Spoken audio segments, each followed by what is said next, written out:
നമോ നാരായണായ. ഹരി ഓം. എല്ലാവർക്കും നമസ്കാരം. ശ്രീ പതഞ്ജലി യോഗ ശിക്ഷണ സമിതിയുടെ ഓൺലൈൻ വിഭാഗം പതിവായി അവതരിപ്പിച്ചു വരുന്ന ശ്രീമദ് നാരായണീയ അധ്യയനത്തിന്റെ 96-ാം ദിവസമായ ഇന്ന് നാം പാരായണം ചെയ്യുന്നത് ദശകം 86 സാല്വാദി വധവും ഭാരത യുദ്ധവുമാണ്. മഹാഭാരതത്തിലെ കഥകള് വളരെ ഒരു ദശകത്തിൽ ഉൾക്കൊള്ളിച്ചിരിക്കുക. അതേപോലെ ഭഗവത്ഗീതയിലെ 18 അധ്യായങ്ങളും കൂടി ഒറ്റ ശ്ലോകത്തിൽ ഉൾക്കൊള്ളിച്ചിരിക്കുന്ന ഭട്ടതിരിപ്പാടിന്റെ അപാര കഴിവ് തന്നെയാണ് ഈ ദശകത്തിൽ നമുക്ക് കാണാനുള്ളത്. ഇതിവിടെ അവതരിപ്പിക്കുന്നത് ധ്യാന ശ്ലോകം ചൊല്ലുന്നത് നമ്മുടെ പ്രേമവല്ലിയൊക്കെയാണ്. ഹരിയോമക്ക. ശ്ലോകങ്ങൾ പദച്ഛേദം പറഞ്ഞ് ചൊല്ലിത്തരുന്നത് സരോജിനിയൊക്കെയാണ്. ഹരിയോം സരോജിനിയൊക്ക. ശ്ലോകങ്ങൾ ആവർത്തിച്ച് ചൊല്ലുന്നത് ആദ്യം 1-2 ശ്ലോകങ്ങൾ ഓമനക്കുട്ടിയൊക്ക, 3-4 ശ്ലോകങ്ങൾ ധാത്രിയൊക്ക, 5-6 നന്ദിനിയൊക്ക, 7-8 ശ്യാമളക്ക, 9ാമത്തെ ശ്ലോകം ബാബു അണ്ണൻ, 10 ശ്രീലതാക്ക, ശ്ലോകം 11 വിജയഘോഷ് അണ്ണൻ. ഈ 11 ശ്ലോകങ്ങളുടെയും അർത്ഥം പറഞ്ഞ് വിശദീകരിച്ചു തരുന്നത് നമ്മുടെ രുക്മിണി KS ഒക്കെ, ബേക്കപ്പായി നമ്മുടെ ഹിന്ദു അനന്തു ഒക്കെയുണ്ട്. എല്ലാവരെയും അത്യധികം സ്നേഹപൂർവ്വം സ്വാഗതം ചെയ്യുന്നു. ഹരിയോമക്ക, ഹരിയോമണ്ണ. ഇവിടെ സന്നിധിയായിരിക്കുന്ന എല്ലാ യോഗബന്ധുക്കൾക്കും കുടുംബങ്ങൾക്കും ആദരപൂർവ്വം സ്വാഗതം. ആദ്യമായി ധ്യാന ശ്ലോകം ചൊല്ലുന്നതിന് പ്രേമവല്യക്കയെ സ്വാഗതം ചെയ്യുന്നു. ഹരിയോം പ്രേമവല്യക്ക. ഹരിയോം. ഓം ശ്രീ മഹാഗണപതേ നമഃ. അവിഘ്നമസ്തു. അഗജാനന പദ്മാർകം ഗജാനന മഹർനിശം അനേകദന്തം ഭക്താനാം ഏകദന്തമുപാസ്മഹേ. ഗുരുവേ സർവലോകാനാം ഭിക്ഷജേ ഭവരോഗിണാം നിധയേ സർവവിദ്യാനാം ശ്രീദക്ഷിണാമൂർത്തയേ നമഃ. അസ്മദ്ഗുരുചരണാരവിന്ദാഭ്യാം നമഃ. ഓം സരസ്വതി നമസ്തുഭ്യം വരദേയ കാമരൂപിണി വിദ്യാരംഭം കരിഷ്യാമി സിദ്ധിർഭവതി സദാ. ശ്രീ മഹാ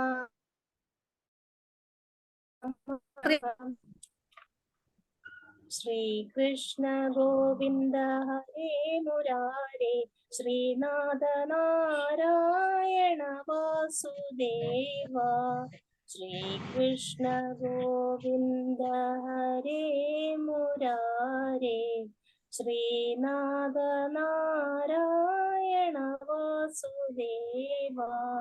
ശ്രീകൃഷ്ണ ഗോവിന്ദ ഹരേ മുരാരേ ശ്രീനാഥ നാരായണ വാസുദേവ. സർവത്ര ഗോവിന്ദ നാമ സങ്കീർത്തനം. ഗോവിന്ദ ഗോവിന്ദ. ഹരി ഓം. ഹരി ഓം. എല്ലാവർക്കും നമസ്കാരം.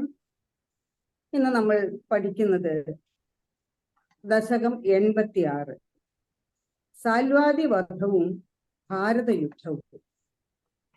ഭാരതയുദ്ധം നമുക്കറിയാം.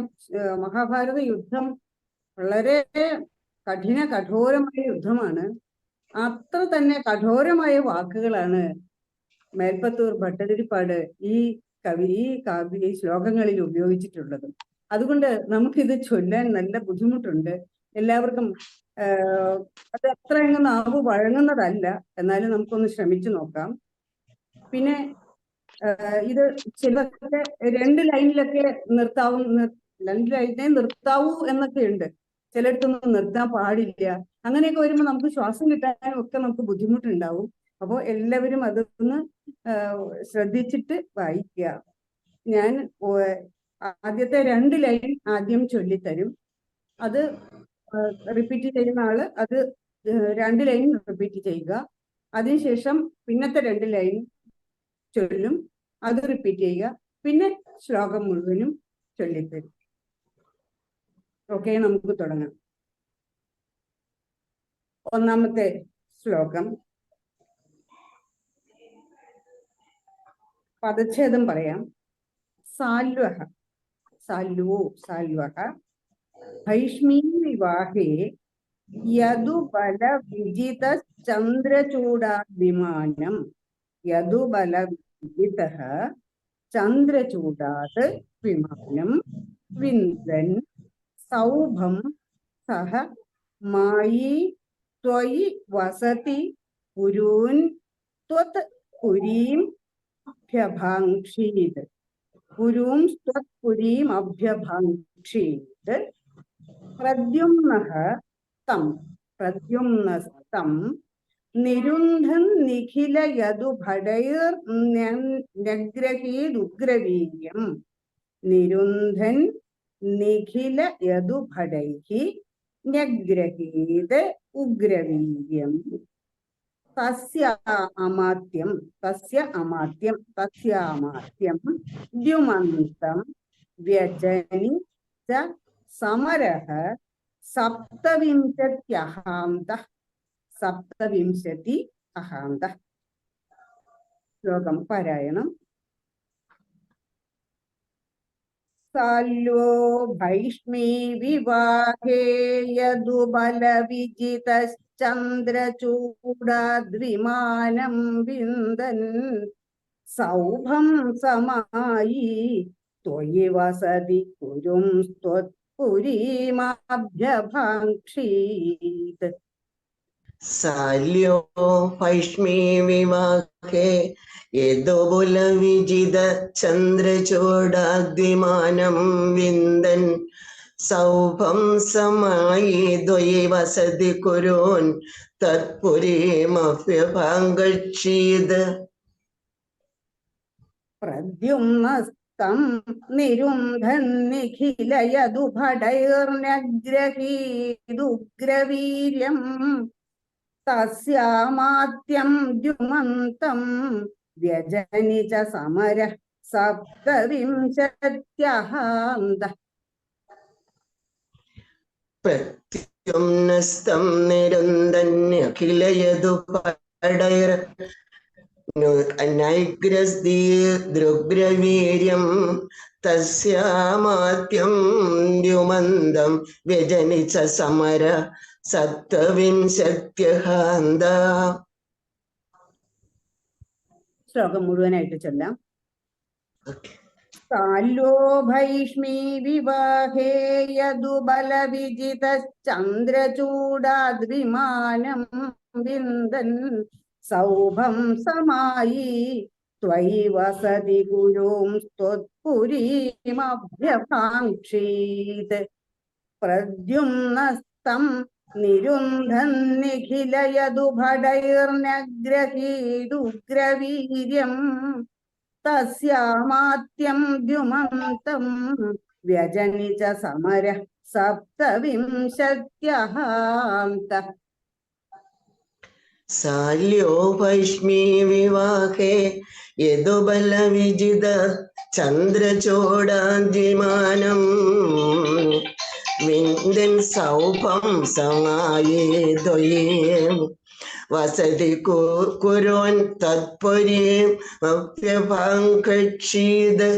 പ്രത്യുമ്നസ്തം നിരുന്ധന്നഖില യദുഭടൈർ നഗ്രഹീദുഗ്രവീര്യം തസ്സാമാത്യം ദ്യുമന്തം വ്യജനി ച സമര സപ്തവിംശത്യഹാന്ത. രണ്ടാമത്തെ ശ്ലോകം. താവത് ത്വം രാമശാലീ ത്വരിതം ഉപഗത ഖണ്ഡിതപ്രായ സൈന്യം സൗഭേശം തം ന്യരുന്ധാസ ച കില ഗദയാ ശാർങ്ങം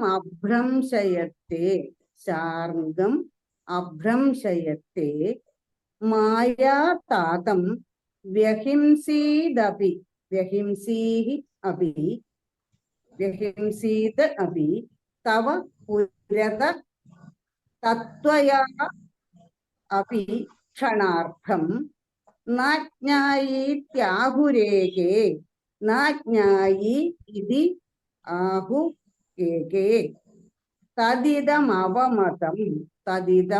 അവമതം വ്യാസ ഏവ ന്യഷേധീത്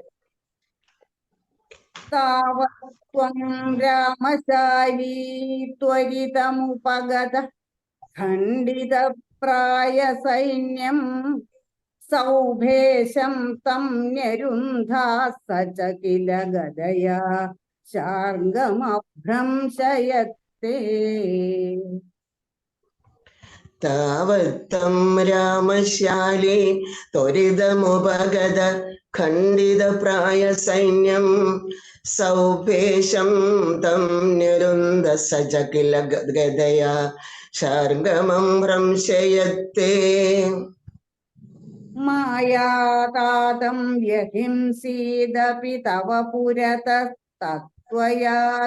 ക്ഷണാർത്ഥം നാജ്ഞായീത്യാഹുരേകേ തദിദമവമതം വ്യാസ ഏവ ന്യഷേധീത് മായാതാദം വിഹിംസീദപി തവ പുരതസ്തത്വയാപി ക്ഷണാർത്ഥം ജ്ഞായീത്യാഹുരുകേ തദിദമവതമദം വ്യാസ ഏവ ന്യഷീധീത്. ശ്ലോകം മുഴുവനായി.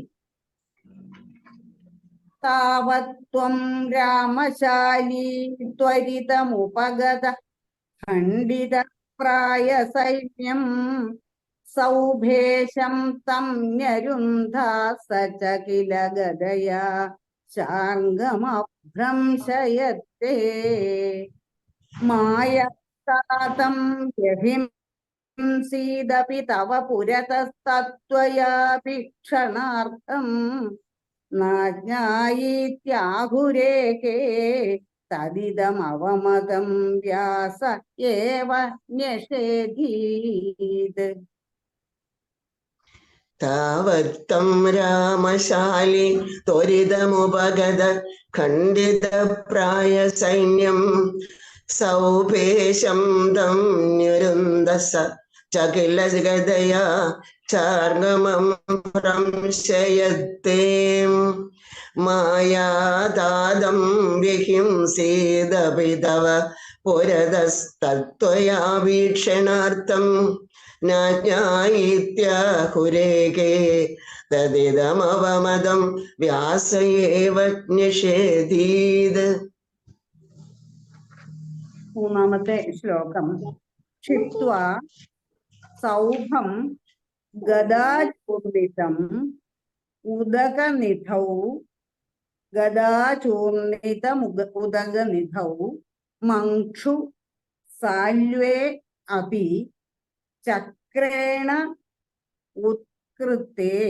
ചക്രേണോത്കൃത്തെ ദന്തവക്ത്ര പ്രസഭം അഭിപതൻ അഭ്യമുഞ്ചത് ഗദാം തേ. പ്രസഭമഭിപതൻ അഭ്യമുഞ്ചത് ഗദാം തേ.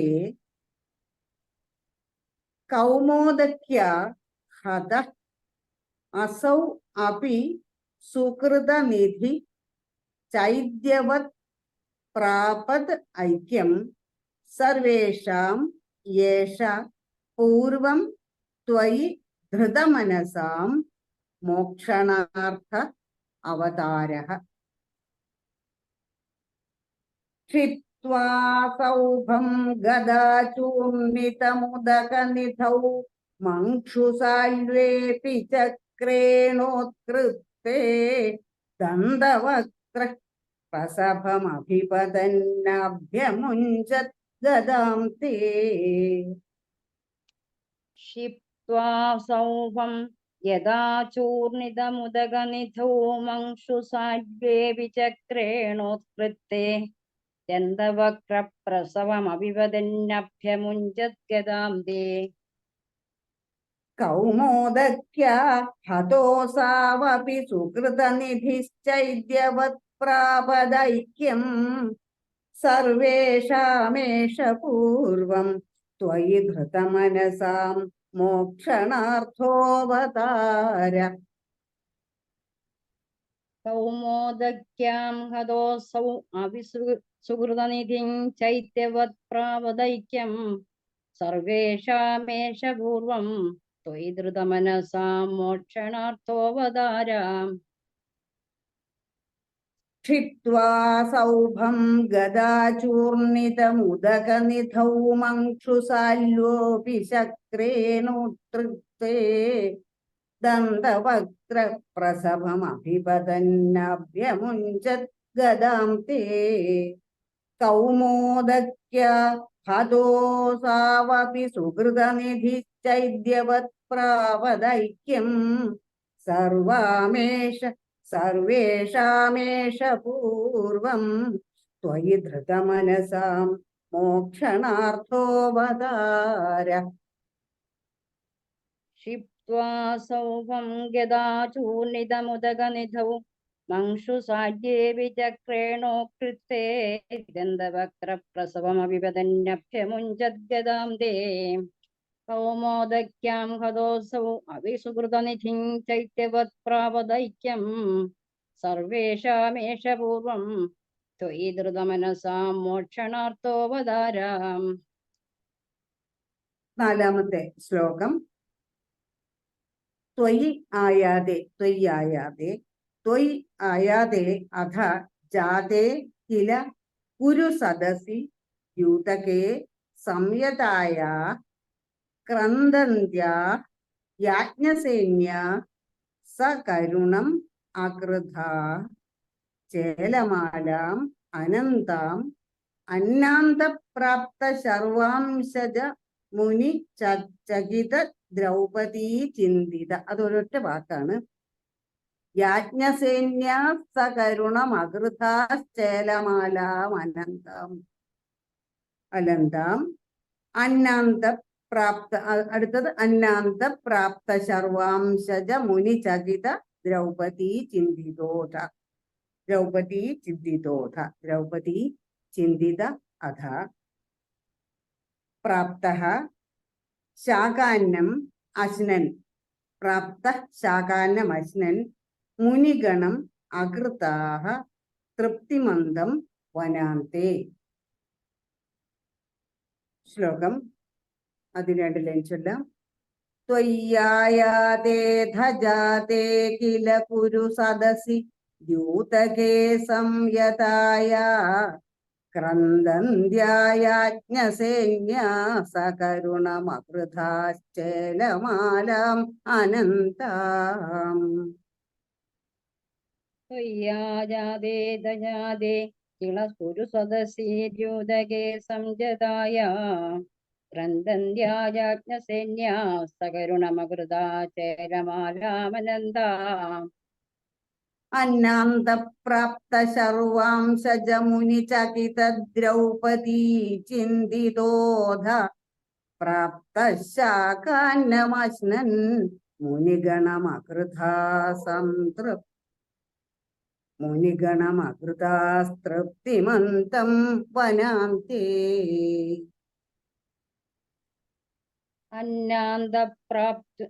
അന്നാന്തപ്രാപ്ത ശർവാംശജ മുനിചകിത ദ്രൗപദീ ചിന്തിതോധ പ്രാപ്ത ശാകാന്യമശ്നൻ മുനിഗണമകൃതാം തൃപ്തിമന്ദം വനാന്തേ. നാലാമത്തെ ശ്ലോകം 4 വരി. ശ്ലോകം മുഴുവൻ ചൊല്ലാം. ത്വയ്യായാതേ ധജാതേ കില കുരു സദസി ദ്യൂതകേ സംയതായ ക്രന്ദന്ത്യായാജ്ഞസേന്യാ സകരുണമകൃധാ ചേലമാലാമനന്താം. അന്നാന്തപ്രാപ്ത ശർവാംശജ മുനി ചകിത ദ്രൗപദീ ചിന്തിതോധ പ്രാപ്ത ശാകാന്നമശ്നൻ മുനിഗണമകൃധാസ്തൃപ്തിമന്തം വനാന്തേ. ത്വയ്യാജാതേ ദജാതേ ചിളഗുരുസദസി ദ്യോതകേ സംജതായ ഗ്രന്ഥന്ധ്യായാജ്ഞസേന്യ സകരുണമകൃതാം ചേലമാലാമനന്താം അന്നാന്തപ്രാപ്ത സർവാംശജമുനിചകിത ദ്രൗപദീ ചിന്തിതോധ പ്രാപ്തശാഖാന്യമംശൻ മുനിഗണമകൃതാം തൃപ്തിമന്ദം വനാന്തേ. അടുത്തത് 5-ാമത്തെ ശ്ലോകം. യുദ്ധോദ്യോഗേ അഥ മന്ത്രേ മില്ലതി സതി വ്രത ഫൽഗുനേന ത്വം ഏകഃ കൗരവ്യേ ദത്തസൈന്യഃ കരിപുരം അഗമ. ദൂത്യകൃത്ത് പാണ്ഡവാർത്ഥം ഭീഷ്മദ്രോണാദിമാന്യേ തവ ഖലു വചനേ ധികൃതേ കൗരവേണ വ്യാവൃണ്വൻ വിശ്വരൂപം മുനിസദസി പുരീം ക്ഷോഭയിത്വാ ആഗതഃ അഭൂഃ. യുദ്ധോദ്യോഗേധ മന്ത്രേ മിളതി സതി വൃതഃ ഫൽഗുനേന ത്വമേകഃ കൗരവ്യേ ദത്തസൈന്യഃ കരിപുരമഗമോദൂത്യകൃത് പാണ്ഡവാർത്ഥം. യുദ്ധോദ്യോഗേതമന്ത്രേ മിളതി സതിവൃത ഫൽഗുനേന ത്വമേക കൗരവ്യേ ദത്തസൈന്യ കരിപുരമഗമോ നിത്യകൃത് പാണ്ഡവാർത്ഥം. ഭീഷ്മദ്രോണാദിമാന്യേ തവ ഖലു വചനേ ധികൃതേ കൗരവേണ വ്യാവൃണ്വൻ വിശ്വരൂപം മുനിസദസി പുരീം ക്ഷോഭയിത്വാഗതോ ഭൂഃ. ഭീഷ്മദ്രോണാദിമാന്യേ തവ ഖലു വചനേ ധികൃതേ കൗരവേണ വ്യാവൃണാൻ വിശ്വരൂപം മുനിസദസി പുരീം ശോഭയിത്വാഗതോ ഭൂഃ. 4 വരി കൂടി ഒന്നിച്ചു വായിക്കാം. യുദ്ധോദ്യോഗേധ മന്ത്രേ മിളതി സതി വൃത ഫൽഗുനേന ത്വമേക കൗരവ്യേ ദത്തസൈന്യ കരിപുരമഗമോദൂത്യകൃത് പാണ്ഡവാർത്ഥം. ഭീഷ്മദ്രോണാദിമാന്യേ തവ ഖലു വചനേ ധികൃതേ കൗരവേണ വ്യാവൃണ്വൻ വിശ്വരൂപം മുനിസദസി പുരീം ക്ഷോഭയിത്വാഗതോ ഭൂഃ. യുദ്ധോദ്യോഗേതമന്ത്രേ മിളതി സതിവൃത ഫൽഗുനേന ത്വമേക കൗരവ്യേ ദത്തസൈന്യ കരിപുരമഗമോ പാണ്ഡവാർത്ഥം. ഭീഷ്മദ്രോണാദിമാന്യേ തവ ഖലു വചനേ ധികൃതേ കൗരവേണ വ്യാവൃണാൻ വിശ്വരൂപം മുനിസദസി പുരീം ശോഭയിത്വാഗതോ ഭൂഃ. ശ്ലോകം 6. ജിഷ്ണോഃ ത്വം കൃഷ്ണ സുതഃ ഖലു സമരമുഖേ ബന്ധുഘാതേ ദയാലു ഖിന്നം തം വീക്ഷ്യ വീരം കിമിദം അയി സഖേ നിത്യ ഏക അയം ആത്മാ കഹ വധ്യഃ കഹ അത്ര ഹന്ത തത് ഇഹ വധപിയം പ്രോജ്യ മയ്യർപ്പിതാത്മാ ധർമ്മ്യം യുദ്ധം ചര ഇതി പ്രകൃതിം അനയഥാ ദർശയൻ വിശ്വരൂപം. ശ്ലോകം. ജിഷ്ണോസ്ത്വം കൃഷ്ണ സുതഃ ഖലു സമരമുഖേ ബന്ധുഘാതേ ദയാലും ഖിന്നം തം വീക്ഷ്യ വീരം കിമിദമയി സഖേ നിത്യ ഏകോയമാത്മാ. ജിഷ്ണോസ്ത്വം കൃഷ്ണ സൂതഗലു സമരമുഖേ ബന്ധുഗാദേ ദയാലും ഖിന്നം തം വിശ്വവീരം കിമിതമയി സഖേ നിത്യ ഏകോയമാത്മാ ഓ വധ്യ ഗോത്രഹന്ത തദിഹ വധഭിയം പ്രോജ്യമയ്യർപ്പിതാത്മാ ധർമ്മ്യം യുദ്ധം ചരേതി പ്രകൃതിമനയഥാ ദർശയൻ വിശ്വരൂപം. ഗോവന്ദ്യ ഗോത്ര ഹന്ത സദിഹ വദവിയം പ്രോച്യ മയ്യർപ്പിതാത്മാ ധർമ്മ്യം യുദ്ധം ചരേതി പ്രകൃതിമനയഥാ ദർശയൻ വിശ്വരൂപം. ജിഷ്ണോസ്ത്വം കൃഷ്ണ സൂത ഖലു സമരമുഖേ ബന്ധുഘാതേ ദയാലും ഖിന്നം തം വീക്ഷ്യ വീരം കിമിതമയി സഖേ നിത്യ ഏകോയമാത്മാ. കോ വധ്യ ഗോത്രഹന്ത തദിഹ വധഭിയം പ്രോജ്യമയ്യർപ്പിതാത്മാ ധർമ്മ്യം യുദ്ധം ചരേതി പ്രകൃതിമനയഥാ ദർശയൻ വിശ്വരൂപം.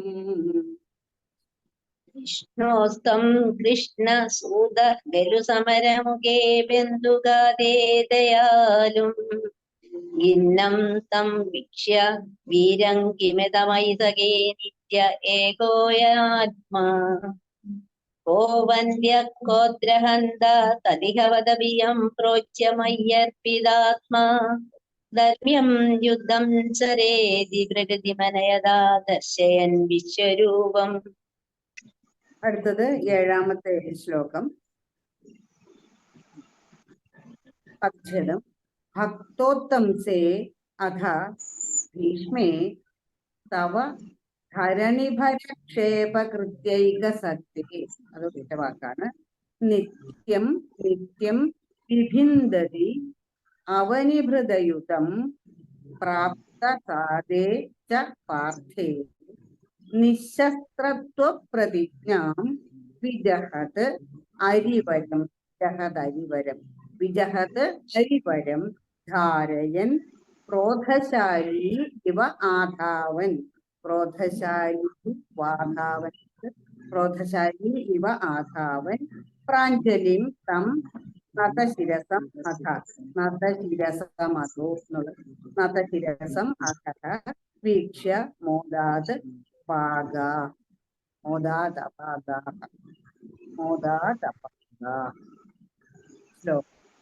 ഭക്തോത്തംസേധ ഭീക്ഷ്മേ തവ ധരണിഭരക്ഷേപകൃത്യൈകസക്തേ നിത്യം നിത്യം വിഭിന്ദത്യവനിഭൃതയുദ്ധം പ്രാപ്തസാദേ ച പാർത്ഥേ. ഭക്തോത്തംസേധ ഭീഷ്മ തവ ധരണിഭരക്ഷേപകൃത്യൈകസക്തേ നിത്യം നിത്യം വിഭിന്നത്യ അവനിഭൃതയുധം പ്രാപ്തസാദേ ച പാർത്ഥേ. നിശസ്ത്രത്വപ്രതിജ്ഞാം വിജഹദരിവരം ധാരയൻ ക്രോധശാലീ വാധാവൻ പ്രാഞ്ജലിം തം നതശിരസമധോ വീക്ഷ്യ മോദാദപാഗ. നിസ്വസ്ത്രത്വം പ്രതിജ്ഞ വിജഹത അരിവാരം ധാരയൻ ക്രോധശാലീ വാധാവൻ പ്രാഞ്ജലിത്തം നതശിരസമധോ സമോദോ വീക്ഷ്യ മോദാദപാഗഃ. ഭക്തോത്തംസേധ ഭീഷ്മേ തവ ധരണിഭരക്ഷേപകൃത്യൈകസക്തേ നിത്യം നിത്യം വിഭിന്ദത്യവനിഭൃതയുധം പ്രാപ്തസാദേ ച പാർത്ഥേ. നിശസ്ത്രത്വപ്രതിജ്ഞാം വിജഹദരിവരം ധാരയൻ ക്രോധശാലീ വാധാവൻ പ്രാഞ്ജലിം തം നതശിരസമധോ വീക്ഷ്യ മോദാദപാഗ. ഭക്തോത്തംസേധ ഭീഷ്മ തവ ധരണിഭരക്ഷേപകൃത്യൈകസക്തേ നിത്യം നിത്യം വിഭിന്നത്യ അവനിഭൃതയുധം പ്രാപ്തസാദേ ച പാർത്തേ നിസ്വസ്ത്രത്വം പ്രതിജ്ഞ വിജഹത അരിവാരം ധാരയൻ ക്രോധശാലീവാദാവൻ പ്രാഞ്ജലിത്തം നദശിരസാമോദോ വീക്ഷമോദാതപാക. ശ്ലോകം 8 പദച്ഛേദം. യുദ്ധേ ദ്രോണസ്യ ഹസ്തിസ്ഥിരരണഭഗദത്തേരിതം.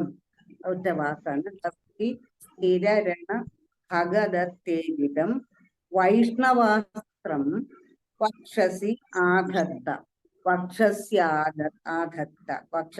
ആധത്ത ചക്രസ്ഥഗിത രവിമഹാ. ചക്രസ്ഥഗിത രവിമഹാ പ്രാർദയത് സിന്ധുരാജം നാഗാസ്ത്രേ കർണമുക്തേ ക്ഷിതിമവനമയൻ കേവലം കൃത്തമൗലിം തത്രേ തത്ര അപി പാർത്ഥം കിമിവ നഹി ഭവാൻ പാണ്ഡവാനാം അകാർഷീത്. ശ്ലോകം. യുദ്ധേ ദ്രോണസ്യ ഹസ്തിസ്ഥിരരണഭഗദത്തേരിതം വൈഷ്ണവാസ്ത്രം വക്ഷസ്യാധത്ത ചക്രസ്ഥഗിതരവിമഹാപ്രാദയത് സിന്ധുരാജം. യുദ്ധേ ദ്രോണസ്യ അസ്ഥിസ്ഥിരരണ ഭഗദത്തേരിതം വൈഷ്ണവസ്ത്രം വക്ഷ്യസ്യ ദാത്ത ചക്രസ്ഥഗിത രവിമഹാപാർത്തയത് സിന്ധുരാജം. നാഗാസ്ത്രേ കർണമുക്തേ ക്ഷിതിമവനമയൻ കേവലം കൃത്തമൗലിം തത്രേ തത്രാപി പാർത്ഥം കിമിവ നഹി ഭവാൻ പാണ്ഡവാനാമകാർഷീത്. നാഗസ്ത്രേ കർണമുക്തേ ക്ഷിതിമവനമയൻ കേവലം കൃത്യമൗലി തത്രേ തത്രാപി പാർത്തേ കിമിഹ നഹി ഭഗവാൻ പാണ്ഡവാനം അകാർഷീത്. യുദ്ധേ ദ്രോണസ്യ ഹസ്തിസ്ഥിരരണഭഗദത്തേരിതം വൈഷ്ണവാസ്ത്രം വക്ഷസ്യാധത്ത ചക്രസ്ഥഗിതരവിമഹാപ്രാർദയത് സിന്ധുരാജം. നാഗാസ്ത്രേ കർണമുക്തേ ക്ഷിതിമവനമയൻ കേവലം കൃത്തമൗലിം തത്രേ തത്രാപി പാർത്ഥം കിമിവ നഹി ഭവാൻ പാണ്ഡവാനാമകാർഷീത്.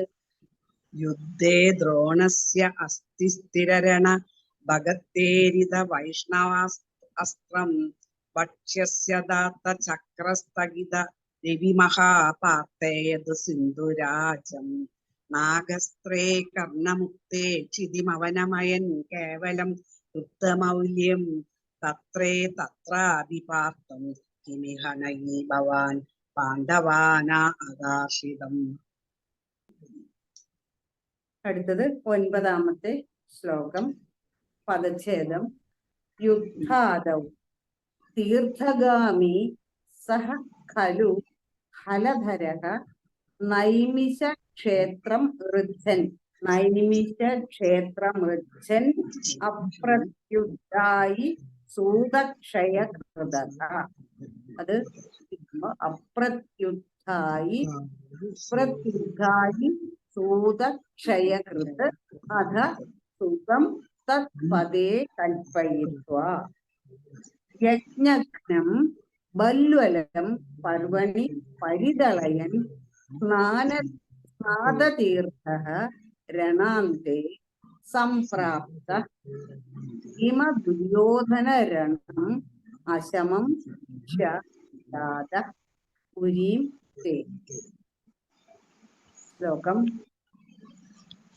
യുദ്ധാദൗ തീർത്ഥഗാമീ സ ഖലു ഫലധരോ നൈമിഷക്ഷേത്രം ഋച്ഛന്നപ്രത്യുദ്ധായി സൂതക്ഷയകൃതഃ സുതം തത്പദേ കൽപ്പയിത്വാ.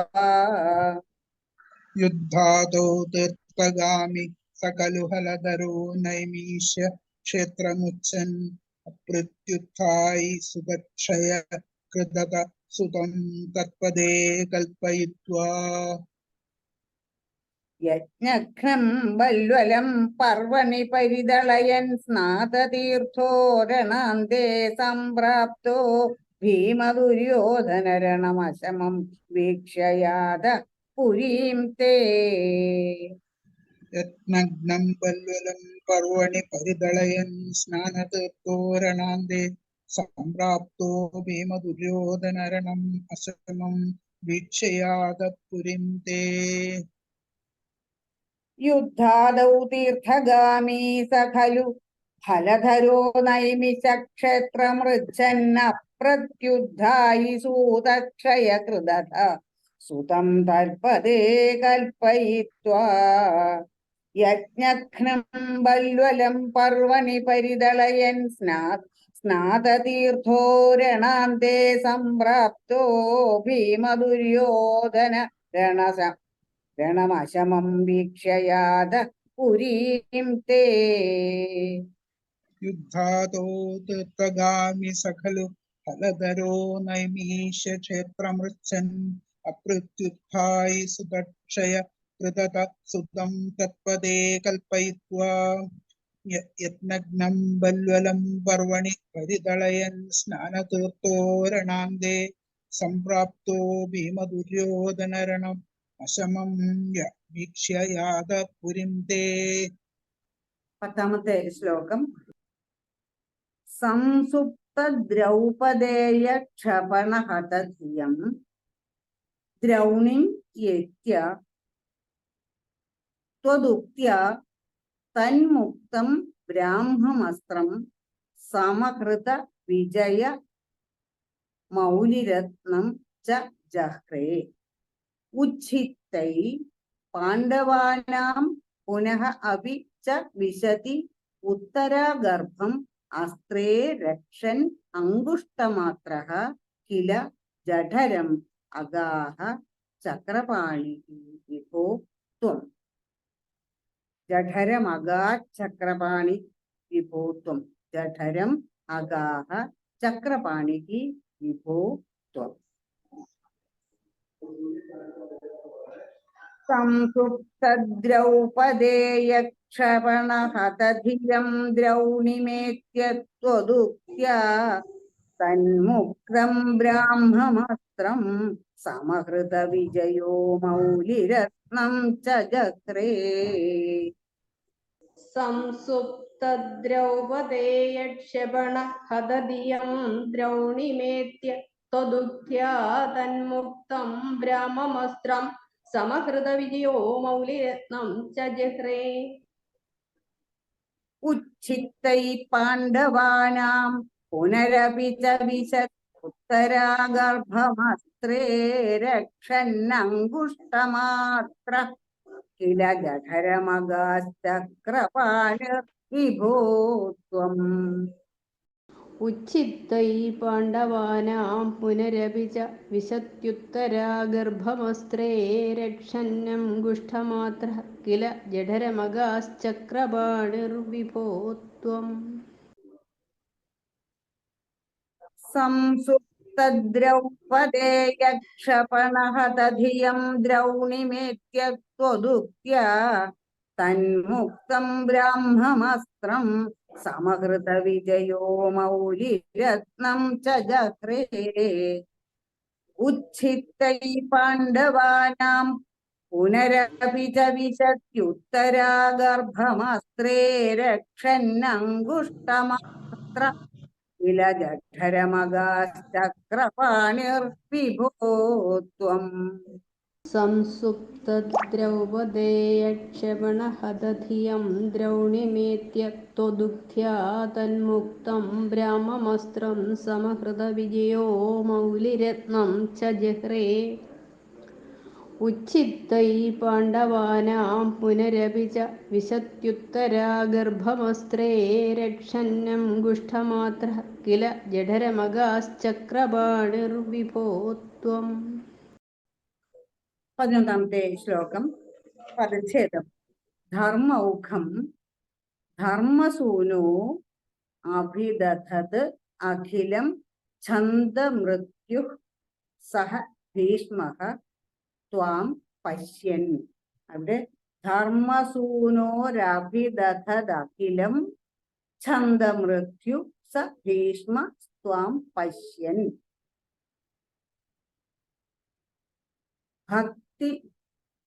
ഭക്തിഭൂമ്നാ ഏവ ഹി സപദി യയൗ നിഷ്കളബ്രഹ്മഭൂയം സംയാജ്യ അധ അശ്വമേധൈഃ ത്രിഭിഃ അതിമഹിതൈഃ ധർമ്മജം പൂർണ്ണകാമം സംപ്രാപ്തഃ ദ്വാരകാം ത്വം പവനപുരേ പാഹി മാം സർവരോഗാത്.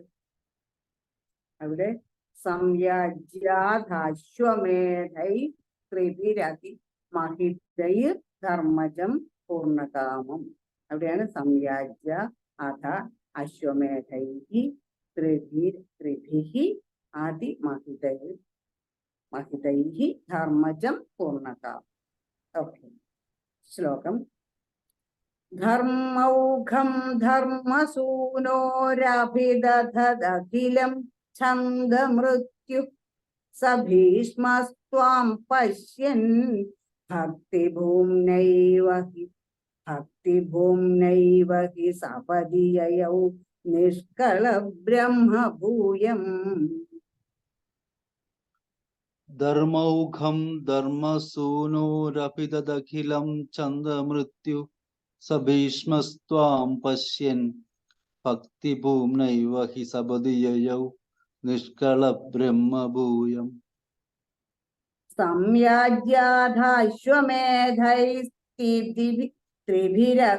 ത്രിഭിരതിമഹിതൈർധർമ്മജം പൂർണ്ണകാമം സംപ്രാപ്തോ ദ്വാരകാം ത്വം പവനപുരപദേ പാഹി മാം സർവരോഗാത്.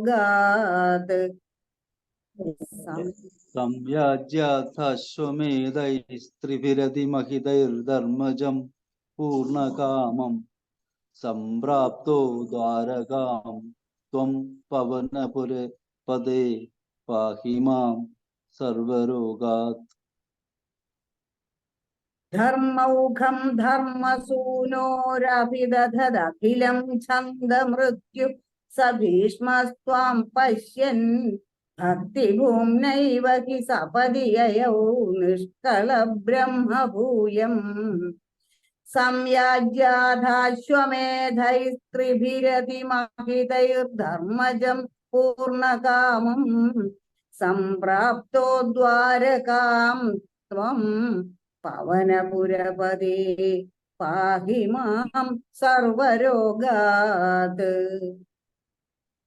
ധർമ്മൗഘം ധർമ്മസൂനോരഭിദധഖിലം ഛന്ദമൃത്യു സ ഭീഷ്മസ്ത്വാം പശ്യൻ ഭക്തിഭൂമ്നൈവ ഹി സപദി യയൗ നിഷ്കളബ്രഹ്മഭൂയം.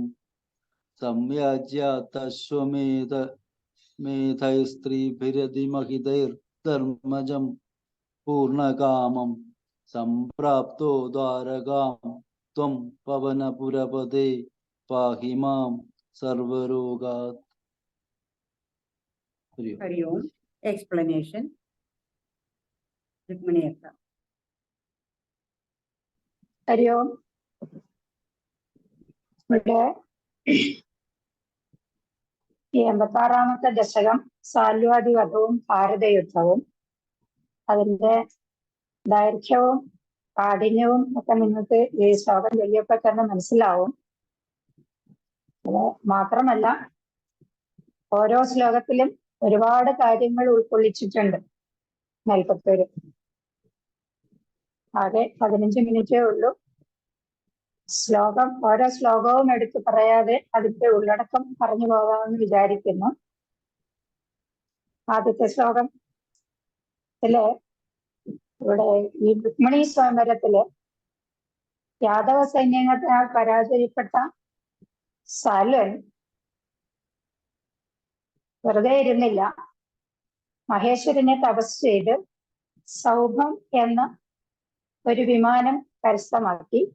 മാത്രമല്ല ഭഗവാൻ ഒഴികെയുള്ള യാദവ സൈന്യത്തെ ഒരു പ്രാവശ്യമെങ്കിലും തോൽപ്പിക്കാനുള്ള വരവും സമ്പാദിച്ചു. ദ്വാരക ആക്രമിക്കുക എന്നുള്ളത് അത്ര എളുപ്പമുള്ള കാര്യമല്ല. അതുപോലെ ദുർഘടമാണ് അങ്ങോട്ട് എത്താനുള്ള വഴി. അതിനാണ് അവിടെ സൗഭം എന്ന വിമാനം കരസ്ഥമാക്കിയത്. അപ്പൊ ദ്വാരക ആക്രമിക്കാനായിട്ട് ഇങ്ങനെ തക്കം പാർത്തിരിക്കുക. അങ്ങനെ ഇരിക്കെ ഭഗവാൻ യുധിഷ്ഠിരൻ നടത്തുന്ന രാജസൂയ യാഗത്തിലേക്ക് പങ്കെടുക്കാനായിട്ട് പോയി. ആ സമയം നോക്കി സാൽവൻ ദ്വാരക ആക്രമിക്കുന്നു. ഭഗവാന്റെ പുത്രനായ പ്രദ്യുമ്നെ സാൽവന്റെ സൈന്യത്തോട് എതിർത്തു നിന്നു. 27 ദിവസം നീണ്ടു നിന്ന ആ യുദ്ധത്തില് സാൽവന്റെ പരാക്രമശാലിയും ബുദ്ധിമാനുമായ മന്ത്രിയായ ദ്യുമാനെ വധിച്ചു. സാല്യവധം നടത്തിയില്ല. രണ്ടാമത്തെ ശ്ലോകത്തിലേക്ക് പറഞ്ഞാല് അപ്പോഴേക്കും ഹസ്തിനപുരിയിൽ നിന്ന് ബലരാമനോടുകൂടി ഭഗവാൻ ദ്വാരകയിലേക്ക് തിരിച്ചെത്തി. അവിടെ എത്തിയപ്പോൾ യുദ്ധം നടക്കുന്നുണ്ട്. പ്രദ്യുമ്നന്റെ നേതൃത്വത്തില് സാലന്റെ സേനകളിലെ നല്ലൊരു ശതമാനത്തെ നിലംപരിശാക്കിയിരുന്നു. ഇനി ഭഗവാന് സാലനോട് ഏറ്റുമുട്ടുക എന്നുള്ള കർത്തവ്യം മാത്രമേ അവശേഷിക്കുന്നുണ്ടായിരുന്നുള്ളൂ. ഭഗവാനും സാലനും തമ്മിൽ ഉള്ള യുദ്ധം ആരംഭിച്ചു. സാലന്റെ ഗദാപ്രഹരമേറ്റ് ഭഗവാന്റെ ശാർദം എന്ന ശാപം ധരിച്ചുപോയി. അത് മായാവിയായ സാലൻ ഭഗവാന്റെ പിതാവായ വസുദേവരെ വധിക്കുന്നതായിട്ട് അവിടെ കാണിക്കുന്നു. അപ്പം ഒരു വേള ഭഗവാൻ ആകെ ചകിതനായി പോയി എന്ന് പലരും പറയുന്നുണ്ടെങ്കിലും വ്യാസൻ ഭഗവാൻ അത് നിഷേധിച്ചു. അതുകൊണ്ട് മേൽപ്പത്തൂരും പറയുന്നു, ഞാനും അത് നിഷേധിക്കുകയാണ്. എല്ലാം അറിയുന്ന ഭഗവാന് അങ്ങനെ ഒരു അവസ്ഥ ഉണ്ടാകില്ല എന്ന് പറയുന്നു. ഇനി മൂന്നാമത്തെ ശ്ലോകത്തില് സാലുവിന്റെ വധം ആണ് വർണ്ണിക്കുന്നത്. ഭഗവാനും സാലുനും ഏറ്റുമുട്ടി. ഭഗവാന്റെ കൗമോദകി എന്ന ഗദയുടെ പ്രഹരമേറ്റ് സൗഭം എന്ന വിമാനം ചൂർണമായി, പൊടിയായി. ആ പൊടി അങ്ങനെ എടുത്ത് സമുദ്രത്തിലേക്ക് എറിഞ്ഞു. അതിനുശേഷം തന്റെ ചക്രായുധത്താൽ സാലുന്റെ ശിരസ് ഛേദിച്ചു. അങ്ങനെ മോക്ഷം കൊടുത്തു. ഇത് കണ്ട ദന്തവക്രൻ ഭഗവാന്റെ മേലെ ചാടി വീണു. ദന്തവക്രനും കൗമോദകിയുടെ പ്രഹരമേറ്റ് കൃഷ്ണനിൽ ലയിച്ചു. ഇവിടെ പറയുന്നു, ഏതെങ്കിലും ഒരു ജന്മത്തില് ഭഗവാനെ ഹൃതമാനുസരായിട്ട് ഭജിച്ചിട്ടുണ്ടെങ്കിൽ, സേവിച്ചിട്ടുണ്ടെങ്കിൽ അവർക്കെല്ലാം മോക്ഷം കൊടുക്കുന്നുണ്ട് ഭഗവാൻ. നമുക്കറിയാം, ജയവിജയന്മാരുടെ 3 ജന്മമാണ് ഹിരണ്യാക്ഷനും ഹിരണ്യകശിപു, രാവണൻ, കുംഭകർണൻ, ശിശുപാലൻ, ദന്തവക്രൻ. ഇപ്പൊ അവർക്കെല്ലാം ശിശുപാലൻ വരെയുള്ളവർക്ക് നേരത്തെ മോക്ഷം കൊടുത്തു. ഇപ്പോ ദന്തവക്രനും മോക്ഷം കൊടുക്കാണ്. ഇനി 4ാമത്തെ ശ്ലോകം ഭാരത യുദ്ധത്തിന്റെ പീഠികയായിട്ടാണ് അവതരിപ്പിച്ചിരിക്കുന്നത്. അതായത് മുഖവുരയായിട്ട്. ഭഗവാൻ ഒരു സദസ്സിൽ നിന്ന് ദ്വാരകയിലേക്ക് മടങ്ങിപ്പോയി. അവിടെ യുധിഷ്ഠിരൻ ഇന്ദ്രപ്രസ്ഥത്തിൽ താമസിക്കുന്നു, ഹസ്തിനപുരത്തിൽ ദുര്യോധനൻ താമസിക്കുന്നു. എല്ലാവരും അവിടെ ഇവിടെയൊക്കെ താമസിക്കുന്നുണ്ട്. യുധിഷ്ഠിരന് പ്രത്യേകിച്ച് റോളൊന്നും ഇല്ലായിരുന്നു, അധികാരങ്ങളൊന്നും അങ്ങനെ ഇല്ല. ദുര്യോധനാണ് എല്ലാ കാര്യങ്ങളും നോക്കി നടത്തുന്നത്. ദുര്യോധന്റെ ഒരു ലക്ഷ്യം പാണ്ഡവരെ എങ്ങനെയെങ്കിലും പരാജയപ്പെടുത്തുക, അവരുടേതായ എല്ലാം പിടിച്ചെടുക്കുക എന്ന് മാത്രമായിരുന്നു. അതിന് വേണ്ടി കുടില തന്ത്രങ്ങളെല്ലാം മെനയും. അതിന് കൂട്ടായിട്ട് മാതുലനായ ശകുനിയുമുണ്ട്. അപ്പോ അതിന് യുധിഷ്ഠിരന്റെ ബലഹീനത എന്താണെന്ന് ശരിക്കും മനസ്സിലാക്കിയിട്ടുണ്ട് ദുര്യോധനൻ. ചൂതുകളി എന്ന് കേട്ടാൽ യുധിഷ്ഠിരനെല്ലാം മറക്കും, ഇറങ്ങി പുറപ്പെടും. അങ്ങനെ ചൂതുകളിക്ക് ക്ഷണിക്കുന്നു. ദ്യൂതകേ എന്ന് പറയുന്നുണ്ട്. ഉത്സ്ഥിതം ദ്യൂതം എന്ന് പറഞ്ഞാൽ കള്ളച്ചൂത് കളിച്ചിട്ട് ധർമ്മപുത്രരെ പരാജയപ്പെടുത്തുന്നു. ഓരോ പ്രാവശ്യവും മത്സരത്തിന് ഓരോന്ന് പണയം വെച്ച് എല്ലാം ധർമ്മപുത്രരുടെ അധീനത്തിൽ നിന്ന് പോയി. സഹോദരങ്ങളും പാഞ്ചാലിയും വരെ പണയപ്പെട്ടു. അവര് ഒരു ദാസ്യഭാവത്തിലേക്ക് മാറേണ്ടി വന്നു. ആ സമയത്ത് ദുര്യോധനന്റെ നിർദ്ദേശാനുസാരം ദുശാസനൻ രജസ്വലയായിരിക്കുന്ന യാജ്ഞസേനിയെ ഒരു സഭയിലേക്ക് വലിച്ചിഴച്ചു കൊണ്ടുവന്നു. അവിടെ വച്ച് വസ്ത്രാക്ഷേപത്തിന് മുതിരുന്നു. ആചാര്യവര്യന്മാരെല്ലാം നിരന്നിരിക്കുന്ന ഒരു സഭ, ആരും ഒന്നും ശ്രദ്ധിക്കുന്നില്ല. യാജ്ഞസേനി വിചാരിച്ചു, ഇവിടെ നിന്ന് എനിക്കൊന്നും ഒരു ആശ്രയം, ഒരു സംരക്ഷണവും കിട്ടില്ല. രണ്ട് കൈകളും ഉയർത്തി ഭഗവാനെ തന്നെ ആശ്രയിച്ചു. ഭഗവാനെ വിളിച്ചു കരഞ്ഞു. ഭഗവാൻ അനന്തമായ ചേല സമ്മാനിച്ചു. അങ്ങനെ അവിടെ പാഞ്ചാലിയെ രക്ഷിക്കുകയാണ് കഴിഞ്ഞത്. അടുത്തൊരു ദിവസം മധ്യാഹ്ന വേളയില് ദുർവാസാവും കൂട്ടരും പാണ്ഡവരുടെ സൗധത്തിൽ എത്തുന്നു. പാഞ്ചാലി ഭക്ഷണം കഴിച്ചു കഴിഞ്ഞു എന്ന് തിരക്കുന്നതിന് മുമ്പ് തന്നെ ധർമ്മപുത്രർ ആദിത്യ മര്യാദയെ അലിച്ച് അവരെ ഭക്ഷണത്തിന് ക്ഷണിക്കുന്നു. ഋഷികളും കൂട്ടരും മധ്യാഹ്നത്തിലുള്ള സന്ധ്യാവന്ദനത്തിന് വേണ്ടി ശരീരശുദ്ധിക്ക് വേണ്ടി അടുത്തുള്ള നദിയിലേക്ക് കുളിക്കാനായിട്ട് പോയി. അതിനുശേഷം ആകാം ഭക്ഷണം എന്ന് പറഞ്ഞു പോയി. ആ സമയത്ത് പാഞ്ചാലി ഭക്ഷണം കഴിച്ചു, പാത്രമെല്ലാം കഴുകി കഴിഞ്ഞു. ഇനി അവിടെ ഒന്നുമില്ല. എന്തു ചെയ്യും? വരുന്നതാരാണ്? സർവാംശജ മുനിയാണ്. മഹേശ്വരാംശജന്റെ അംശമായ ദുർവാസാവ്. എന്തെങ്കിലും ഇഷ്ടക്കേടുണ്ടായാൽ ശാപം ഉറപ്പാണ്. എല്ലാവരും വളരെ വിഷമിച്ചു. അപ്പോഴും പാഞ്ചാലി ഭഗവാനെ വിളിച്ചു കരഞ്ഞു. ഭഗവാൻ വീണ്ടും അവരുടെ രക്ഷയ്ക്കെത്താണ്. പാത്രം കാണിക്കാൻ പറഞ്ഞു. അപ്പൊ അതിലൊന്നുമില്ല, എല്ലാം കഴുകി കമഴ്ത്തിയതാണ് എന്നൊക്കെ പറഞ്ഞു. എങ്കിലും അതൊന്ന് തരൂ, നോക്കട്ടെ. ഭഗവാൻ അത് നോക്കി അവിടെ നിന്ന് അതിൽ നിന്റെ ഉള്ളിൽ നിന്ന് ഒരു ചീരയില കിട്ടി. ആ ചീരയില ഭക്ഷിച്ചു. അല്പം ജലവും ആവശ്യപ്പെട്ടു, ജലവും കുടിച്ചു. ഇത്രയും കഴിഞ്ഞപ്പോഴേക്കും നദിയിൽ കുളിക്കാൻ പോയവരുടെ വയറ് നിറഞ്ഞു. മൃഷ്ടാന്ന ഭോജനം കഴിച്ച അവസ്ഥയിലായി. അവരാകെ ഒരു ധർമ്മസങ്കടത്തിലായി.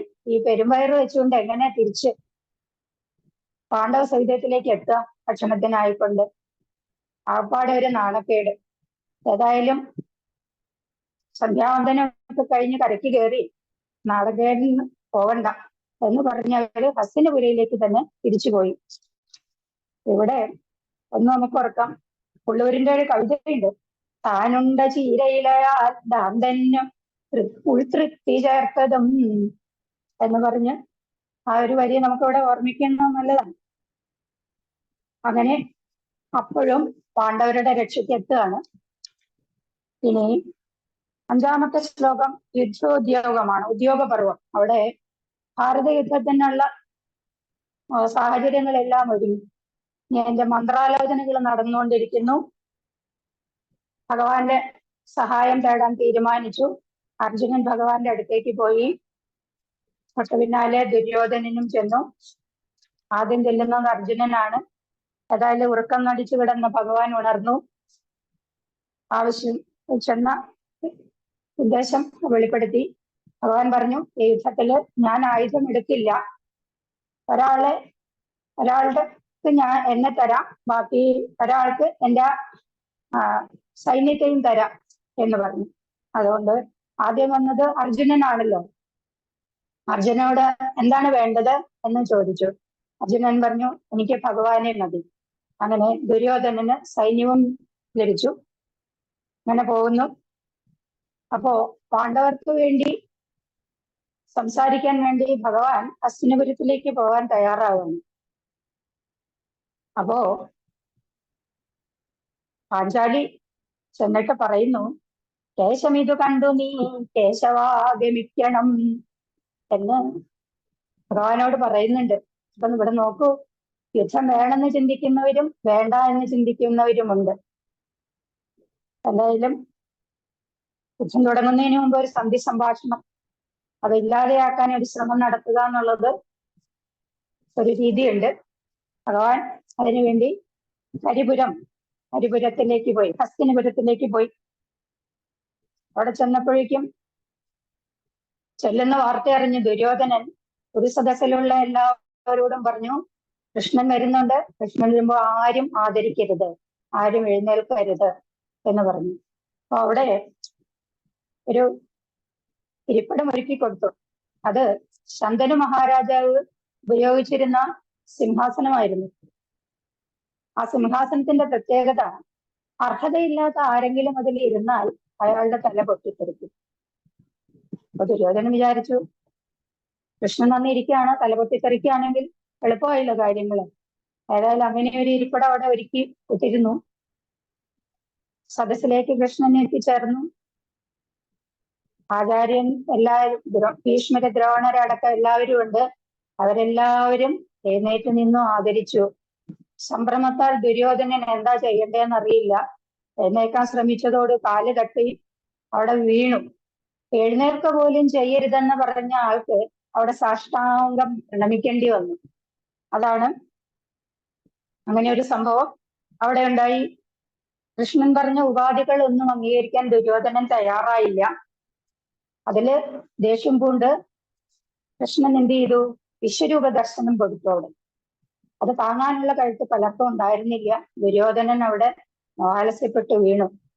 അപ്പോ അർജുനന്റെ പക്ഷത്ത് ചേർന്ന കൃഷ്ണൻ അർജുനന്റെ പക്ഷത്ത് ചേരുമ്പോൾ അർജുന വിജയം അവിടെ ഉറപ്പാക്കി. അങ്ങനെ വിശ്വരൂപ ദർശനം നടത്തി ആ ഹസ്തിനപുരമാകെ ഇളക്കി മറിച്ചിട്ടാണ് ഭഗവാൻ അവിടെ നിന്നും പോകുന്നത്. 6ാമത്തെ ശ്ലോകത്തില് ഭഗവത്ഗീതയാണ് വർണ്ണിക്കുന്നത്. അത് നിങ്ങൾക്ക് എല്ലാവർക്കും അറിയാം. അതുകൊണ്ട് സമയപരിമിതി മൂലം ഞാൻ അത് കൂടുതൽ പറയുന്നില്ല. ഇനി 7ാമത്തെ ശ്ലോകത്തിലേക്ക് പോകുമ്പോഴേക്കും ഭക്തവാത്സല്യത്താല് ഭഗവാൻ തന്റെ പ്രതിജ്ഞാ ലംഘനം പോലും ചെയ്തു എന്ന് കാണിക്കുകയാണ്. ഈ യുദ്ധത്തില് 1ാമത്തെ ദിവസം മുതൽ 9ാമത്തെ ദിവസം വരെ ഭീഷ്മരാണ് സേനാനായകൻ. ഭീഷ്മരുടെ കാലം കഴിഞ്ഞിട്ട് വേറൊരാൾ വരും. 9ാമത്തെ ദിവസം ആയി. അപ്പോ അതേപോലെ അത് വീരശൂര പരാക്രമിയായി ഭീഷ്മര് നിന്നങ്ങനെ യുദ്ധം ചെയ്യുകയാണ്. ആ യുദ്ധവീരം താങ്ങാൻ ഉള്ള കരുത്ത് അർജുനന് ചോർന്നു പോവുക. 10,000-കണക്കിന് ആളുകൾ ഇന്നും മരിച്ചു വീഴുന്നു. അപ്പൊ ഭൂമിയുടെ ഭാരം തീർക്കുക എന്നുള്ള ഭഗവാന്റെ ഉത്തരവാദിത്വം സ്വയം ഏറ്റെടുത്ത് ചെയ്യുകയാണോ എന്ന് തോന്നിപ്പിക്കുമാറായിരുന്നു ആ യുദ്ധവീരം. അങ്ങനെ ഭീഷ്മര് അങ്ങനെ നിൽക്കുമ്പോ ഭഗവാൻ 2 പ്രാവശ്യം ആയുധം എടുത്തു എന്ന് ഭാഗവതത്തിൽ പറയുന്നു. ആദ്യം ചമ്മട്ടിയും എടുത്ത് പാഞ്ഞു. അപ്പോൾ അത് കണ്ട് അർജുനൻ പറയുന്നു, ഭഗവാനെ അരുത്, അങ്ങ് ആയുധം എടുക്കരുത്, സത്യലംഘനം ചെയ്യരുത്, ഞാൻ യുദ്ധത്തിന് തയ്യാറായിക്കൊള്ളാം. ഈ 9ാമത്തെ ദിവസം ഭീഷ്മരുടെ യുദ്ധം കണ്ടിട്ട് വീണ്ടും അർജുനൻ യുദ്ധത്തിൽ നിന്ന് പിന്മാറാവുന്ന ഒരു അവസ്ഥയിലേക്ക് എത്തുന്നു. അപ്പോൾ ഭഗവാൻ സുദർശന ചക്രവും എടുത്ത് ഭീഷ്മരുടെ നേരെ പാഞ്ഞു. അപ്പോൾ ഭീഷ്മര് ഭഗവത് കോപത്തിന് കോപിഷ്ഠനായ ഭഗവാൻ ചക്രായുധം എടുത്ത് വരുന്ന കണ്ടു. അനുഭവ പാഠങ്ങളേറെയുള്ള മുതുമുത്തച്ഛനായ ഭീഷ്മർ എന്തു ചെയ്തു? ആ കോപത്തിന് മുന്നിൽ നമ്രശിരസ്കനായി നിന്നു. അതോടുകൂടി ഭഗവാന്റെ ഉള്ളിലെ ദേഷ്യം പോയി, സ്നേഹം തോന്നി, കരുണ തോന്നി, അവിടെ നിന്നും മടങ്ങി. അങ്ങനെ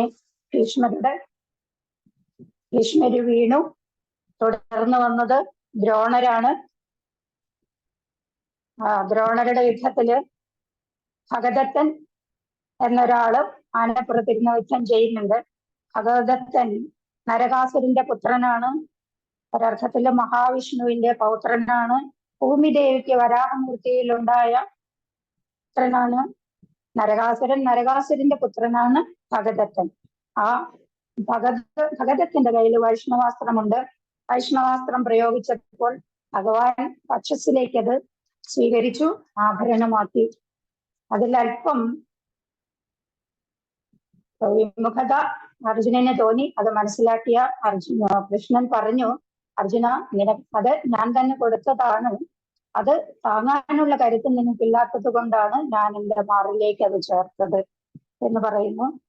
അടുത്തത് സിന്ധുരാജം പ്രാർത്ഥയത് എന്ന് പറയുന്നുണ്ട്. അപ്പോ സിന്ധുരാജൻ ജരാസന്ധനെ വധിക്കുന്നുണ്ട് ഇവിടെ. അതിനുവേണ്ടി ഭഗവാൻ എന്താണ് ചെയ്തത്? അർജുനന്റെ രക്ഷയ്ക്കെത്താണ്. അല്ലെങ്കിൽ ജരാസന്ധനെ വധിച്ചില്ലെങ്കിൽ ഗാന്ധീവ സമേതനായി ആത്മാഹുതി ചെയ്യും. അപ്പോ ഭഗവാൻ സുദർശന ചക്രം കൊണ്ട് സൂര്യനെ മറച്ചു. കൃത്രിമമായിട്ടൊരു സന്ധ്യാസമയം അവിടെ സൃഷ്ടിച്ചു. കൃഷ്ണൻ പറഞ്ഞു അർജുനനോട് ജയദ്രഥനെ നോക്കി നിൽക്കണം, എന്നിട്ട് ശരമെയ്യാൻ പറഞ്ഞു. ഒരു കാര്യം കൂടി ഉണ്ട്, ശരമെയ്ത് ആ ശിരസ് സമന്ത പഞ്ചകത്തിൽ തപസ് ചെയ്യുന്ന പിതാവായ വൃദ്ധക്ഷത്രന്റെ മടിയിൽ ആ ശിരസ് ചെന്ന് വീഴണം. അതുപോലെ ചെയ്തു. എന്താണ് സംഭവിച്ചതെന്ന് അറിയാതെ ആ പിതാവ് പെട്ടെന്ന് ചാടി എഴുന്നേറ്റു. ആ ശിരസ് താഴെ വീണു. അദ്ദേഹത്തിന്റെ തല പൊട്ടിത്തെറിച്ചു, അല്ലെങ്കിൽ അർജുനന്റെ തല പൊട്ടിത്തെറിച്ചു. അപ്പൊ അവിടെ കൃഷ്ണൻ രക്ഷയ്ക്കെത്തുവാണ്. അതിനുശേഷം ജരാസന്ധനെയും കഴിഞ്ഞു. അടുത്തത് കർണമുക്തം നാഗാസ്ത്രം. കർണൻ നാഗാസ്ത്രം എഴുതി. അർജുനനെ ലക്ഷ്യമാക്കിയാണ് നാഗാസ്ത്രം. അപ്പൊ ഭഗവാൻ എന്ത് ചെയ്തു? ശ്രുതിം അവനമയൻ, ശ്രുതിയെ ഒന്ന് താഴ്ത്തി. അപ്പോ രഥം താണു. കർണന്റെ ലക്ഷ്യം തെറ്റി. അർജുനന്റെ കിരീടത്തിലത് കൊണ്ടു. അവിടെയും അർജുനനെ കാത്തുരക്ഷിച്ചു. അങ്ങനെ പാണ്ഡവ രക്ഷയ്ക്ക് വേണ്ടി എന്തെന്ത് കാര്യങ്ങൾ ചെയ്തിട്ടില്ല എന്ന് മേൽപ്പത്തൂര് ചോദിക്കുകയാണ്. 9ാമത്തെ ശ്ലോകത്തിൽ നോക്കുമ്പോ നമ്മൾ ബലരാമനെ കണ്ടിട്ട് കുറച്ചു നാളായി അല്ലേ? കൃഷ്ണന്റെ കൂടെ ഉണ്ടായിരുന്നു. 9ാമത്തെ ശ്ലോകം അതിനുള്ള ഉത്തരം പറയുന്നു. എന്താണ്? യുദ്ധാദോ തീർത്ഥകാമി സകല ഫലധര. യുദ്ധത്തിന്റെ ആദിയിൽ തുടക്കത്തിൽ തന്നെ ഫലധരൻ ബലരാമൻ തീർത്ഥാടനത്തിന് പോയി. അങ്ങനെ പോയി നൈമിഷാരണ്യത്തിൽ എത്തിച്ചേർന്നു. അവിടെ കഥാപ്രവചനം നടത്തിക്കൊണ്ടിരുന്ന സൂതൻ ഉണ്ടായിരുന്നു. ആ സഭയിലേക്ക് ചെന്നു. എല്ലാവരും എഴുന്നേറ്റു. കഥ പറഞ്ഞുകൊണ്ടിരുന്ന സൂതൻ മാത്രം എഴുന്നേറ്റില്ല.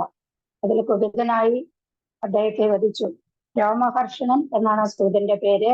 തന്റെ സ്വഭാവത്താൽ തന്റെ ശരീരത്തിൽ നിന്നും ഒരു പുത്രന് ജന്മം നൽകി. ആ പുത്രനാണ് ഉഗ്രശ്രവസ്.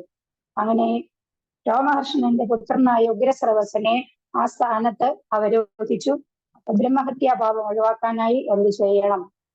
വധിച്ചു കഴിഞ്ഞപ്പോൾ ആകെ കുണ്ഠിതമായി. അയ്യോ, വേണ്ടിയിരുന്നില്ല. അപ്പോൾ പറഞ്ഞു പർവണി, അതായത് 2 പക്ഷം, വെളുത്ത പക്ഷവും കറുത്ത പക്ഷവും. ആ പക്ഷത്തില് 2 വാവുകൾ വരുന്നു. ആ 2 വാവുകളിലും യാഗം ചെയ്യുന്നുണ്ട്. ആ യാഗം ചെയ്യുമ്പോ ബെല്ലുലൻ എന്നൊരു അസുരൻ അത് മുടക്കുന്നു. അപ്പോ ആ ബെല്ലിനെ വധിച്ചാല് ഈ ബ്രഹ്മഹത്യാ പാപത്തിൽ നിന്നും ഒഴിവാകാം എന്ന് പറഞ്ഞ് അങ്ങനെ ബെല്ലിൽ നിന്ന് വധിക്കുന്നു. വീണ്ടും തീർത്ഥയാത്ര തുടർന്നു. അങ്ങനെ യുദ്ധത്തിന്റെ അവസാനമായപ്പോഴേക്കും ഹസ്തിനപുരിയിൽ എത്തിച്ചേർന്നു. ആ സമയത്ത് അവിടെ ഭീമനും ദുര്യോധനനും തമ്മിൽ നല്ല യുദ്ധം നടക്കുകയാണ്. അപ്പോ ബലരാമന്റെ ശിഷ്യനാണ് ദുര്യോധനൻ. കൃഷ്ണൻ പാണ്ഡവപക്ഷത്തിൽ ചേർന്നുകൊണ്ട് പല കള്ളക്കളികളും നടത്തിയതായിട്ടൊക്കെ അറിഞ്ഞു. അപ്പൊ അതിൽ ഇടപെടാൻ ഒരു ശ്രമം നടത്തിയെങ്കിലും കൃഷ്ണൻ പറഞ്ഞു ജ്യേഷ്ഠ വേണ്ട, അവര് തമ്മിൽ തീർക്കട്ടെ, മടങ്ങിപ്പോയിക്കോളൂ, ദ്വാരകയിലേക്ക് പോയിക്കോളൂ എന്ന് പറഞ്ഞ് അവിടെ നിന്നും പറഞ്ഞു വിടുകയാണ്. അടുത്ത ശ്ലോകത്തില് 10ാമത്തെ ശ്ലോകത്തില് അശ്വത്ഥമാവിന്റെ കാര്യങ്ങൾ പറയുന്നു. ദ്രോണരുടെ വധം അറിഞ്ഞപ്പോൾ മുതൽ അശ്വത്ഥമാവിന് പാണ്ഡവരോട് ഉള്ള പക ഭയങ്കരമായിരുന്നു. അവരുടെ ഉന്മൂലനാശനമായിരുന്നു ലക്ഷ്യം. അതിനുവേണ്ടി രാത്രിയിൽ ഉറങ്ങിക്കിടന്ന ദ്രൗപദിയുടെ പുത്രന്മാരെ എല്ലാം ബ്രഹ്മാസ്ത്രമേത് വധിച്ചു. ഗത്യന്തരമില്ലാതെ അർജുനനും ബ്രഹ്മാസ്ത്രം പ്രയോഗിക്കേണ്ടി വന്നു. ബ്രഹ്മാസ്ത്രങ്ങൾ തമ്മിൽ ഏറ്റുമുട്ടിയാൽ ഉണ്ടാകുന്ന മഹാവിപത്ത് പരിഗണിച്ച് ഭഗവാന്റെ നിർദ്ദേശപ്രകാരം അർജുനൻ ബ്രഹ്മാസ്ത്രത്തെ ഉപസംഹരിക്കുന്നു. അതിനുശേഷം അശ്വത്ഥമാവിന്റെ ശിരസിൽ നിന്ന് ഉണ്ടായിരുന്ന രത്നം കുത്തിപ്പറിച്ചെടുത്തു. ബ്രഹ്മഹത്യാഭാവം ഉണ്ടാവാതിരിക്കാൻ വധിച്ചില്ല, പറഞ്ഞയച്ചു. ആ ശിരസ് നഷ്ടപ്പെട്ടതോടുകൂടി ബ്രാഹ്മണൻ നഷ്ടപ്പെട്ടു. അലഞ്ഞു തിരിഞ്ഞങ്ങനെ നടക്കുന്നു. അശ്വത്ഥമാവ് ചിരഞ്ജീവിയായിട്ടുണ്ട്. അപ്പോ തലയിൽ കുഴിയേക്കാൾ ആരെങ്കിലും ഒക്കെ ഉണ്ടെങ്കിൽ ഒരുപക്ഷെ അശ്വത്ഥമാവായിരിക്കാം. ഇത് ചിരഞ്ജീവിയാണല്ലോ, ഇപ്പോഴും ലോകത്ത് നടക്കുന്നുണ്ടായിരിക്കാം. അശ്വത്ഥമാ ബലിർവ്യാസോ ഹനുമാംശ്ച വിഭീഷണ പ്രഭ പരശുരാമശ്ച സപ്തൈതയ ചിരഞ്ജീവിന. അങ്ങനെ 7 ചിരഞ്ജീവികളുണ്ട്. അതിനുശേഷം അശ്വത്ഥമാവിന് ബ്രഹ്മാസ്ത്രം ഉപസംഹരിക്കാനുള്ള വിദ്യ അറിയില്ലായിരുന്നു. ആ അസ്ത്രം നേരെ ഉത്തരാഗർഭത്തിലേക്കാണ് പ്രവേശിച്ചത്. അത് മനസ്സിലാക്കിയ ഭഗവാൻ അങ്കുഷ്ടമാത്രം പെരുവിരലിന്റെ വലുപ്പത്തിലേക്ക് ചുരുങ്ങി സുദർശന ചക്രവും കയ്യിലെടുത്തു ഉത്തരാഗർഭത്തിലേക്ക് നോക്കുന്നു. അവിടെ സുദർശന ചക്രത്തിലും പെരുവിരലിന്റെയും വിരലിൽ നിർത്തിക്കൊണ്ട് ആ ഭ്രൂണാവസ്ഥയിലുള്ള കുഞ്ഞിനെ സംരക്ഷിക്കുന്നു. ആ കുഞ്ഞാണ് പിന്നീട് പരീക്ഷിക്കായിട്ട് ജന്മമെടുക്കുന്നത്. അത് പറഞ്ഞുകൊണ്ട് ഈ ഭാരതയുദ്ധം ഉപസംഹരിക്കുകയാണ്. അപ്പോ നമ്മുടെ ഭീഷ്മര് അവിടെ ശരശയ്യയിൽ അങ്ങനെ കിടക്കുന്നുണ്ട്. ഉത്തരായണ കാലം കാട്ടുകൊണ്ട് അങ്ങനെ പോയി. അപ്പോ പണ്ഡിതനായ ഭീഷ്മര് ആ പാണ്ഡിത്യം ലോകരെ അറിയിക്കുക എന്നൊരു ലക്ഷ്യം കൂടെ ഭഗവാൻ ഉണ്ടായിരുന്നു. അപ്പോഴേക്കും ധർമ്മപുത്രര് പിതാമഹനെ ഭീഷ്മരെ സമീപിച്ചു. വേണ്ട ധർമ്മോപദേശങ്ങൾ പറഞ്ഞു കൊടുത്തു. ആ കൂട്ടത്തിൽ വിഷ്ണു സഹസ്രനാമവും അവിടെയാണ് ജനിക്കുന്നത്. അങ്ങനെ പൂർണ്ണകാമനായി തീർന്നു യുധിഷ്ഠിരൻ. ഭഗവാന്റെ സാമീപ്യത്താൽ ഭഗവാന്റെ ദർശനം കിട്ടി. അങ്ങനെ ഭഗവാന്റെ മുമ്പിൽ വെച്ച് ഭീഷ്മ പിതാമഹൻ ബ്രഹ്മപദം കൂടി. പിന്നെ പൂർണ്ണകാമനായ യുധിഷ്ഠിരനെ കൊണ്ട് 3 അശ്വമേധയാഗങ്ങളെല്ലാം നടത്തിച്ചു. രാജ്യം ഭദ്രമാക്കി ദ്വാരകയിലേക്ക് മടങ്ങി. അങ്ങനെ ഭക്തവത്സലനും പാണ്ഡവരുടെ രക്ഷയ്ക്കും ഒക്കെ എന്നും നിൽക്കുന്ന അങ്ങനെയുള്ള ഗുരുവായൂരപ്പൻ, ഗുരുവായൂരപ്പ എന്റെ ഈ ദൈനം മാറ്റിത്തരണമേ എന്ന് എനിക്ക് പ്രാർത്ഥിക്കുകയാണ്. അങ്ങനെ അതുപോലെ എല്ലാവരുടെയും രക്ഷയ്ക്കെത്തുന്ന ഗുരുവായൂരപ്പൻ നമ്മളെ എല്ലാവരെയും കാത്തു രക്ഷിക്കട്ടെ എന്ന് പറഞ്ഞുകൊണ്ട് സർവം കൃഷ്ണ നമസ്തേ. എനിക്കിതിന് അവസരം തന്ന സമർപ്പണ ശ്ലോകം കൂടെ ചൊല്ലിക്കോ.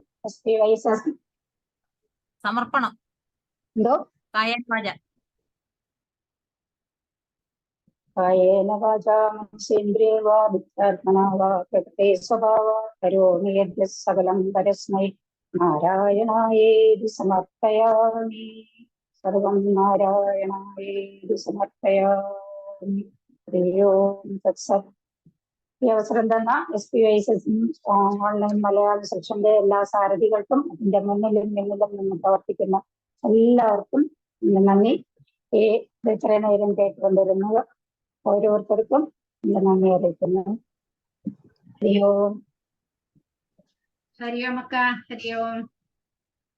ശ്രീ ഗുരുവായൂരപ്പന്റെ അനുഗ്രഹത്താൽ ഇന്നത്തെ അധ്യയനം വളരെ ഭംഗിയായി അവസാനിച്ചിരിക്കുകയാണ്. ശ്രീ ഭട്ടതിരിപ്പാടിന്റെ ഗുരുവായൂരപ്പ ഭക്തിക്കും പാണ്ഡിത്യത്തിനും മുമ്പിൽ സാഷ്ടാംഗം പ്രണമിച്ചുകൊണ്ട് എല്ലാവർക്കും നന്ദി പറയട്ടെ. ഇന്നിവിടെ വളരെ ഭംഗിയായി ധ്യാന ശ്ലോകം ചൊല്ലിയ പ്രേമവല്യക്കയ്ക്കും അതിമനോഹരമായി 11 ശ്ലോകങ്ങളും പദച്ഛേദം പറഞ്ഞ് ചൊല്ലിത്തന്ന സരോജിനി അക്കയ്ക്കും SPYSS സന്ധിയുടെയും എന്റെയും സ്വന്തം പേരിലും നന്ദി അറിയിക്കുന്നു. ഹരിയോം അക്ക.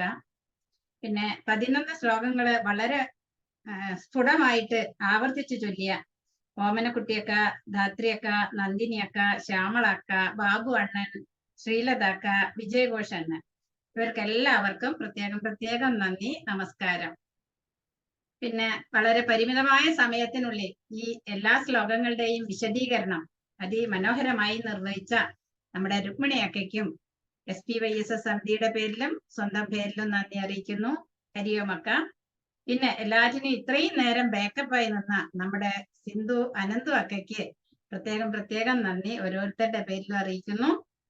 പിന്നെ ഈ പരിപാടികൾ ഇത്രയും വിജയകരമായി അവതരിപ്പിക്കുന്നതിന് വർഷങ്ങളായി ദിനരാത്രം പ്രയത്നിച്ചുകൊണ്ടിരിക്കുന്ന നമ്മുടെ പ്രിയങ്കരിയായ ഇന്ദിരാജി അക്കയ്ക്കും പ്രത്യേകം നന്ദി അറിയിക്കുന്നു. ഹരിയോം അക്ക. പിന്നെ SPYSS സമിതിയുടെ എല്ലാ പ്രോഗ്രാമുകളിലും സമൂഹ മാധ്യമങ്ങളിൽ എത്തിക്കുന്ന നമ്മുടെ സുനൈൻ അക്കയ്ക്കും ഈ അവസരത്തിൽ പ്രത്യേകം നന്ദി അറിയിക്കുന്നു. ഹരിയോം അക്ക. പിന്നെ ഇവിടെ എല്ലാറ്റിനും നമുക്ക് ഈ പ്ലാറ്റ്ഫോം ഒരുക്കി തരുന്ന SPYSSന്റെ സാരഥികളായ ഗോപണ്ണൻ, ജിൽജക്ക, എല്ലാവർക്കും പ്രത്യേകം നന്ദി. ഇന്നിവിടെ ആങ്കറിങ്ങിന് എനിക്ക് അവസരം തന്നതിന് എല്ലാവരോടും നന്ദി അറിയിക്കുന്നു. ഹരിയോം അക്ക. ഇനി നമുക്ക് ലോക കല്യാണ മന്ത്രം ചൊല്ലാം. നിവർന്നിരിക്കാം. കൈകൾ നമസ്കാര സ്ഥിതി. ഓം സർവേ ഭവന്തു സുഖിനഃ, സർവേ സന്തു നിരാമയാത്, സർവേ ഭദ്രാണി പശ്യന്തു, മാ കശ്ചിത് ദുഃഖഭാഗ് ഭവേത്. ഓം ശാന്തി ശാന്തി ശാന്തി. ഹരി ഓം.